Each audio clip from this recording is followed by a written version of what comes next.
হরে কৃষ্ণ, রাধাসখী রান্নাঘরে আপনাদের সবাইকে স্বাগতম। তো আজকে আমরা ভগবানের জন্য তৈরি করছি বরবটির ললিপপ।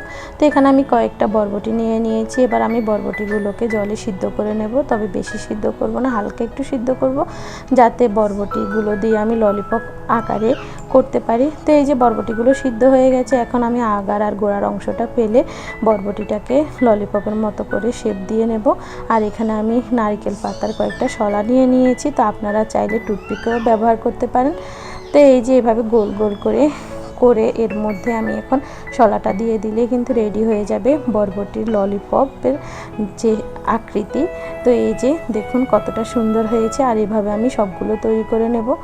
তো এই যে সবগুলো তৈরি করা হয়ে গেছে। এখন আমি এখানে দিয়ে দিয়েছি আধা কাপের মতো আতপ চালের গুঁড়ো, দিয়ে দিয়েছি হলুদ, লবণ, মরিচের গুঁড়ো আর সামান্য একটু গোলমরিচের গুঁড়ো দিয়ে পাতলা একটা বাটার তৈরি করব। তবে বাটারটা কিন্তু বেশি একটা ঘন হবে না, হালকা, যাতে বরবটির গায়ে হালকাভাবে লাগে।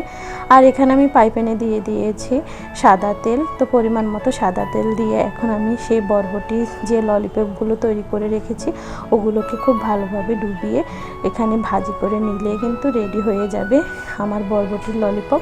তো অল্প আছে এখানে আস্তে আস্তে আমি বরবটির ললিপপগুলো মচমচ করে ভাজি করব। আর এটা খুবই সুস্বাদু একটি আইটেম। আপনারা একদিন হলেও করে ভগবানকে অপার করে প্রসাদ পেয়ে দেখবেন। তো আমার ভিডিওগুলো যদি আপনাদের ভালো লাগে অবশ্যই আমার চ্যানেলটি সাবস্ক্রাইব করবেন, লাইক দিবেন, শেয়ার করে দিবেন। তো এই যে আমি এপিট উপিট উল্টে পাল্টে এটি তৈরি করে নেব। আর বিশেষ করে এইগুলো কিন্তু বাচ্চারা অনেক পছন্দ করবে। আপনারা এভাবে করে ভগবানকে অপার করে বাচ্চাদেরকে টিফিন হিসাবেও দিতে পারেন। তো এই যে রেডি হয়ে গেছে, কতটা সুন্দর হয়েছে দেখুন বরবটির ললিপপ। তো এবার আমি এটি ভগবানকে অপার করেছি আর সবাই মিলে আস্বাদন করেছি। পরম সুস্বাদু কৃষ্ণপ্রসাদ। হরে কৃষ্ণ।